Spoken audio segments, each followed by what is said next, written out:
Hello friends, स्वागत है आप सभी का आपके ही अपने यूट्यूब चैनल पर। आज की अपनी क्लास रहने वाली है हिंदी की क्लास, जिसमें हम लोग करने वाले हैं 25 क्वेश्चंस। और सारे के सारे क्वेश्चन काफ़ी इंपॉर्टेंट यहाँ पर रहने वाले हैं। अगर आपके एग्ज़ाम की बात करें तो आपका एग्ज़ाम आपको जुलाई या फिर अगस्त माह में देखने को मिलेगा।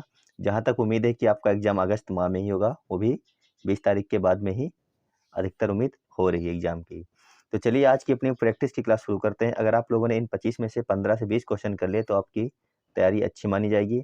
अन्यथा फिर आपको हिंदी अच्छी तरीके से पढ़ने की ज़रूरत होगी यहाँ पर। तो आपके सामने क्वेश्चन नंबर 1 है। कक्षा में शिक्षक बच्चों को उनकी वर्तमान क्षमता से थोड़ा अधिक कठिन कार्य करवाने के लिए संकेत, उदाहरण और सहयोग देता है। यह प्रक्रिया किस सिद्धांत से संबंधित है? यहाँ पे 4 ऑप्शन दिए गए हैं, बताइए इनमें से कौन सा ऑप्शन सही हो जाएगा। आप लोग अपने पास में कॉपी और पेन रख लीजिए। बताइए, लास्ट में आपको पता करके जाना है कितने क्वेश्चन आपके सही हो पा रहे हैं। तो इस क्वेश्चन का बताइए सही आंसर क्या हो जाएगा। पहला ऑप्शन लिखा है अनुकरण सिद्धांत, दूसरा ऑप्शन लिखा है समीपी विकास क्षेत्र सिद्धांत, जबकि तीसरा ऑप्शन है व्यवहारवाद, जबकि चौथा ऑप्शन है परिपक्वता सिद्धांत। तो बताइए इनमें से कौन सा ऑप्शन क्वेश्चन नंबर 1 के लिए सही रहने वाला है।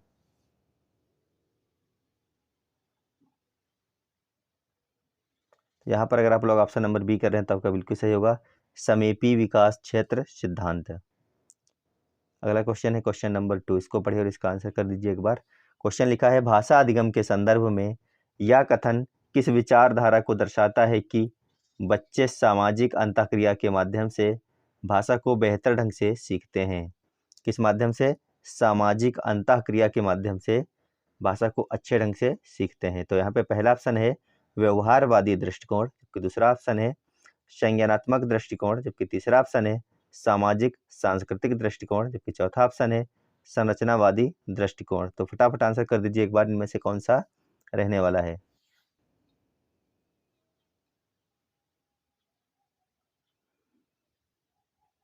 तो यहाँ पर आपका हो जाएगा ऑप्शन नंबर सी, सामाजिक सांस्कृतिक दृष्टिकोण, क्योंकि यहाँ पर व्यवहार की बात हो नहीं रही है, संज्ञानात्मक दृष्टिकोण होगा नहीं। तो यहाँ पर कौन सा होगा? ऑप्शन नंबर सी आपका सही हो जाएगा। अगला क्वेश्चन है शिक्षक कक्षा में बच्चों की त्रुटियों को सीखने का अवसर मानकर उनका विश्लेषण करता है। यह दृष्टिकोण किसे दर्शाता है? दंडात्मक मूल्यांकन, त्रुटि विश्लेषण पद्धति, रटने की विधि, प्रत्यक्ष विधि। काफ़ी अच्छे क्वेश्चन है, इंपॉर्टेंट क्वेश्चन है। आपके एग्जाम में इसी प्रकार के क्वेश्चन देखने को मिलने वाले हैं आपको। फटाफट आप लोगों को आंसर करते रहना है। तो इस क्वेश्चन का सही आंसर हो जाएगा यहाँ पर ऑप्शन नंबर बी, त्रुटि विश्लेषण पद्धति, यानी कि जितने भी लोगों ने ऑप्शन कर लिया था उनका सबका सही हो जाएगा। अगला क्वेश्चन है क्वेश्चन नंबर 4। क्वेश्चन लिखा है यदि शिक्षक भाषा को अलग अलग कौशलों में न बांटकर समग्र रूप में सिखाता है तो यह किस पद्धति का उदाहरण है? पहला ऑप्शन है व्याकरण अनुवाद पद्धति, दूसरा ऑप्शन है संप्रेषणात्मक पद्धति, जबकि तीसरा ऑप्शन है समग्र भाषा पद्धति, चौथा ऑप्शन है प्रत्यक्ष पद्धति। तो बताइए इनमें से कौन सा ऑप्शन से होगा क्वेश्चन नंबर 4 के लिए। क्वेश्चन लिखा है यदि शिक्षक भाषा को अलग अलग कौशलों में न बांटकर समग्र रूप में सिखाता है तो यह किस पद्धति का उदाहरण है? तो आपका हो जाएगा समग्र भाषा पद्धति, क्योंकि सभी भाषाओं को क्या कर रहा है वो अलग अलग न बांटकर एक रूप में ही सिखा रहा है, इसीलिए हो जाएगा समग्र भाषा पद्धति। अगला क्वेश्चन है बहुभाषिक कक्षा में शिक्षक सभी भाषाओं को महत्व देता है और बच्चों को अपनी भाषा में अभिव्यक्ति की अनुमति देता है। यह किस सिद्धांत पर आधारित है? एक आपकी क्लास है जिसको हम कह सकते हैं कि वो क्लास कैसी है? बहुभाषिक कक्षा है। तो आप उनमें सभी भाषाओं को महत्व दे रहे हैं और बच्चों को अपनी भाषा में बोलने चालने की अनुमति देते हैं। तो यह किस सिद्धांत पर आधारित है आपकी क्लास? पहला यहाँ पर ऑप्शन लिखा है एक भाषिक, तो यहाँ पर एक भाषा तो है नहीं, बहुभाषिक का मतलब होता है कई सारी भाषाएं। तो ऑप्शन नंबर ए यहाँ पर आपका हो जाएगा गलत। दूसरा ऑप्शन लिखा है समावेशी शिक्षा, ये आपका हो सकता है, लेकिन आगे के भी ऑप्शन देखने हैं। व्यवहारवाद यहाँ पर नहीं है, अनुशासन सिद्धांत नहीं है, तो क्या हो गया? ये आपकी क्लास कैसी है? समावेशी शिक्षा वाली क्लास कहलाएगी। अगला क्वेश्चन है बच्चा स्वयं अपने अनुभवों के आधार पर ज्ञान का निर्माण करता है, यह कथन किस सिद्धांत को दर्शाता है? व्यवहारवाद, निर्माणवाद, परिपक्वता, अनुकरण। बच्चा जो है वो स्वयं ही अपने अनुभव से ज्ञान का निर्माण अगर करता है तो यह किस सिद्धांत को दर्शाता है, ये यहाँ पर पूछा गया है। तो यहाँ पर आपका सही आंसर हो जाएगा निर्माणवाद, क्या हो जाएगा? ऑप्शन नंबर बी हम कह सकते हैं सही हो जाएगा। अगला क्वेश्चन है, यदि शिक्षक पढ़ाते समय बच्चों को चर्चा, प्रश्न उत्तर और समूह कार्य में शामिल करता है तो यह किस प्रकार का शिक्षण है? शिक्षक केंद्रित है, निष्क्रिय है, अंतःक्रियात्मक है या फिर अनुशासनात्मक है? काफ़ी अच्छे क्वेश्चन है और आप लोगों को आते भी होंगे ये क्वेश्चन। यदि कोई शिक्षक पढ़ाते समय बच्चों को चर्चा में शामिल कर रहा है, उनसे प्रश्न उत्तर पूछ रहा है, समूह कार्य करवा रहा है, तो ये आपकी जो क्लास हो जाएगी किस प्रकार की है? तो क्या शिक्षक केंद्रित है? नहीं। निष्क्रिय क्लास कहलाएगी? नहीं कहलाएगी। अनुशासनात्मक कहलाएगी या फिर अंतःक्रियात्मक कहलाएगी? तो आपकी ये क्लास कहलाएगी अंतःक्रियात्मक। ऑप्शन नंबर सी यहाँ पर आपका सही हो जाएगा। अगला क्वेश्चन है क्वेश्चन नंबर 8। क्वेश्चन लिखा है, भाषा शिक्षण में मातृभाषा का प्रयोग क्यों आवश्यक माना जाता है? फटाफट आंसर कर दीजिए एक बार। भाषा के शिक्षण में मातृभाषा का प्रयोग क्यों आवश्यक माना जाता है?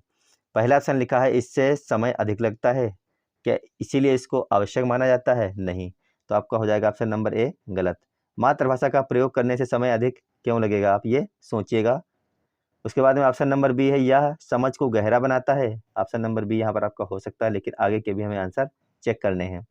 या परीक्षा में नहीं आता, तो ये आता क्यों नहीं? मातृभाषा परीक्षा में नहीं आती, क्या आती है? या भ्रम उत्पन्न करता है, क्या मातृभाषा भ्रम उत्पन्न करती है? नहीं। तो जब हम किसी चीज़ को बच्चों की उनकी खुद की मातृभाषा में समझाते हैं तो यह समझ को गहरा यानी कि विकसित बनाता है और वो बच्चे अच्छे तरीके से किसी भी चीज़ को समझ पाते हैं। इसीलिए ऑप्शन नंबर बी यहाँ पर आपका सही हो जाएगा। अगला क्वेश्चन है क्वेश्चन नंबर 9। क्वेश्चन लिखा है, सतत एवं व्यापक मूल्यांकन का मुख्य उद्देश्य क्या है?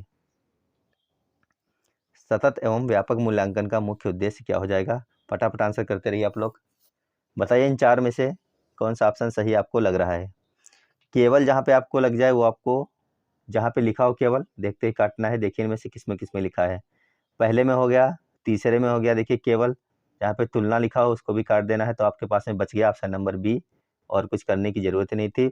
विद्यार्थियों की प्रगति को निरंतर सुधारना सतत एवं व्यापक मूल्यांकन का मुख्य उद्देश्य है यहाँ पर। अगला क्वेश्चन देखिए, क्वेश्चन नंबर 10 है, भाषा सीखने की प्रक्रिया में सुनना, बोलना, पढ़ना और लिखना किस रूप में माने जाते हैं? यहाँ पे आपको चार चीज़ दी गई हैं, सुनना, बोलना, पढ़ना, लिखना। ये किस रूप में माने जाते हैं भाषा सीखने की प्रक्रिया में?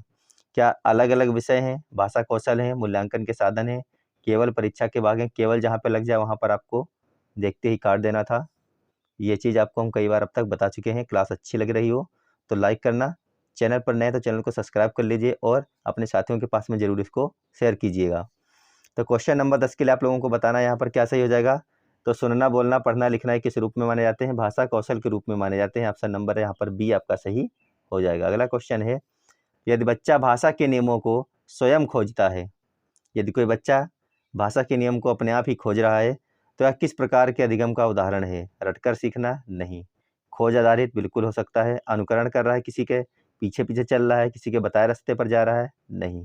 तो आपका सी भी नहीं होगा। दंड आधारित तो बिल्कुल भी नहीं है। तो आपके पास में बच गया खोज आधारित अधिगम। अगला क्वेश्चन है, शिक्षक बच्चों को वास्तविक जीवन की परिस्थितियों में भाषा का प्रयोग करने के अवसर देता है।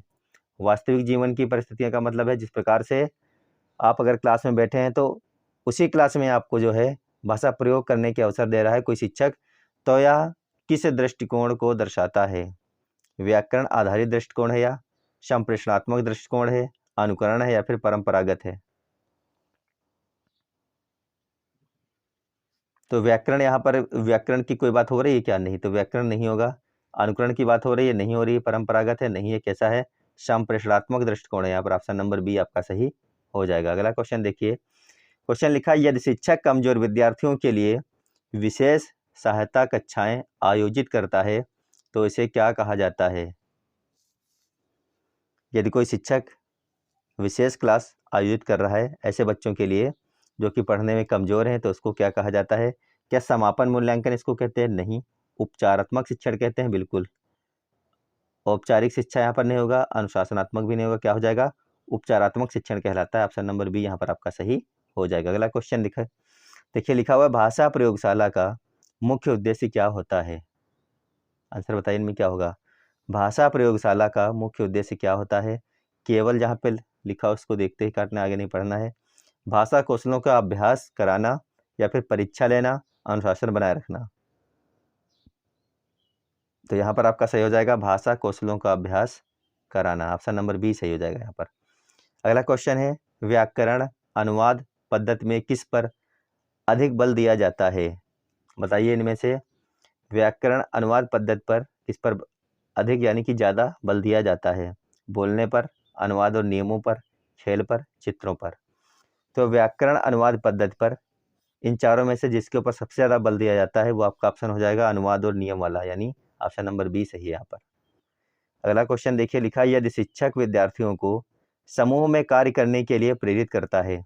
मान लीजिए आप शिक्षक हैं और आपने विद्यार्थियों से कहा कि आप लोग एक समूह में कार्य करिए, जो भी कार्य कीजिए एक समूह में कीजिए, तो यह किस प्रकार का अधिगम हो जाएगा? व्यक्तिगत हो जाएगा, सहपाठी हो जाएगा, अनुकरण हो जाएगा, औपचारिक हो जाएगा। व्यक्तिगत अगर बालक अकेले अकेले हैं तो उसको बोलते हैं व्यक्तिगत। अनुकरण यहाँ पर नहीं है, औपचारिक भी नहीं। कैसा है? सहपाठी, यानी कि साथ में ही पढ़ लिख रहे हैं, खेल कूद रहे हैं, तो इसको बोलते हैं सहपाठी अधिगम। अगला क्वेश्चन लिखा है आलोचनात्मक चिंतन का विकास किससे होता है? आलोचनात्मक चिंतन की यहाँ पर बात की गई है, इसका विकास होता किससे आपको ये बताना है। क्वेश्चन नंबर 17 के लिए पहला लिखा है रटने से, रटना वाला लिखा हो, केवल लिखा हो, उनको सबको काटना था। तो बच गया प्रश्न पूछने और तर्क करने से आलोचनात्मक चिंतन का विकास होता है। अगला क्वेश्चन लिखा है पढ़ने की दक्षता में केवल गति ही नहीं बल्कि क्या महत्वपूर्ण होता है? पढ़ने की दक्षता में केवल गति ही नहीं होती बल्कि और क्या होता है आपको ये बताना है। केवल उच्चारण होता है, अर्थ की समझ होती है, केवल लेखन, केवल सुनना। तो केवल वाले हमने आपसे बहुत बार बात की, अब तक काट देना था आपको। तो आपके पास में बच गया ऑप्शन नंबर बी, अर्थ की समझ यहाँ पर होता है। ऑप्शन नंबर बी सही है। पढ़ने की दक्षता में केवल गति ही नहीं बल्कि अर्थ की समझ भी महत्वपूर्ण होती है, आपको ये याद रखना है, क्वेश्चन इंपॉर्टेंट है ये। अगला क्वेश्चन है द्विभाषिक पद्धति का मुख्य आधार क्या है? द्विभाषा जो आपकी पद्धति होती है उसका मुख्य आधार पूछा गया है, इनमें से क्या रहने वाला है? क्वेश्चन नंबर 19 के लिए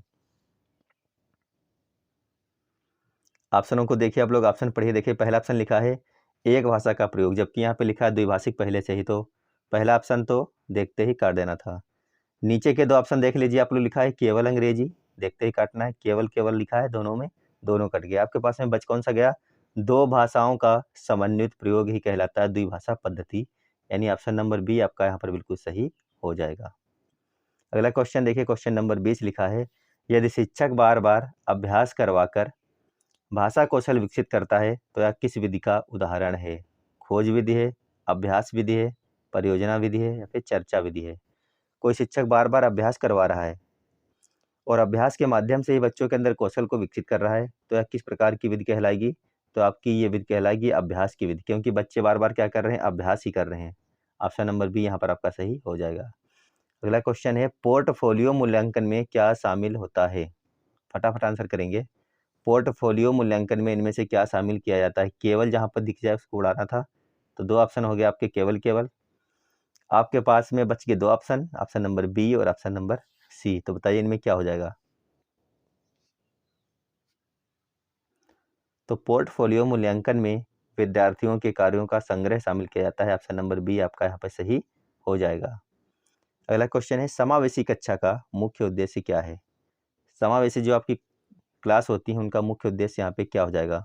तो सभी विद्यार्थियों को समान अवसर देना। यहाँ पे देखिए ऑप्शन नंबर ए केवल, ऑप्शन नंबर सी केवल, ऑप्शन नंबर डी केवल। तो आपके पास में बच गया ऑप्शन नंबर बी, जितने भी विद्यार्थी हैं सभी विद्यार्थियों को समान अवसर देना ही समावेशी क्लास का मुख्य उद्देश्य होता है। अगला क्वेश्चन देखिए, लिखा है यदि शिक्षक कहानी सुनाकर सुनने की क्षमता विकसित करता है तो यह किस कौशल से संबंधित है? शिक्षक क्या कर रहा है? कहानी सुना रहा है बच्चों को, जिससे बच्चों के अंदर सुनने की क्षमता विकसित हो रही है। लेकिन आपसे पूछा क्या गया है कि यह कौशल जो है कहानी सुनाकर क्षमता को विकसित करना, यह किससे संबंधित है? लेखन से, पठन से, श्रवण से, या फिर वाचन से? यहाँ पर लिखने की बात हो रही है, पढ़ने की बात हो रही है, कुछ बोलने की बात हो रही है? नहीं, बात किसकी हो रही है? सुनने की बात हो रही है। तो यहाँ पे हो गया आपका श्रवण कौशल, ऑप्शन नंबर सी सही हो जाएगा।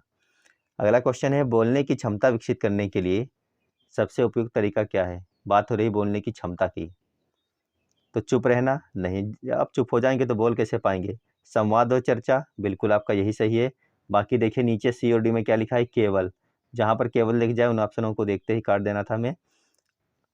तो ऑप्शन नंबर बी अगर आप लोगों ने कर लिया तो आपका बिल्कुल सही हो जाएगा यहाँ पर। बोलने की क्षमता विकसित करने के लिए सबसे उपयुक्त तरीका है संवाद करना और चर्चा करना। अगला क्वेश्चन देखिए, क्वेश्चन लिखा है लेखन कौशल के विकास के लिए क्या आवश्यक है, यानी कुछ लिखने का विकास करने के लिए क्या आवश्यक हो जाएगा, आपको ये बताना है।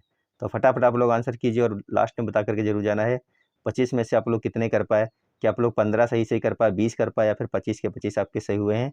लेखन कौशल के विकास की बात हो रही है, तो आपको BCD में देखना है, केवल केवल लिखा है, देखते ही कर देना था, बच गया। निरंतर अभ्यास करने से क्या होता है, लेखन कौशल बढ़ता है।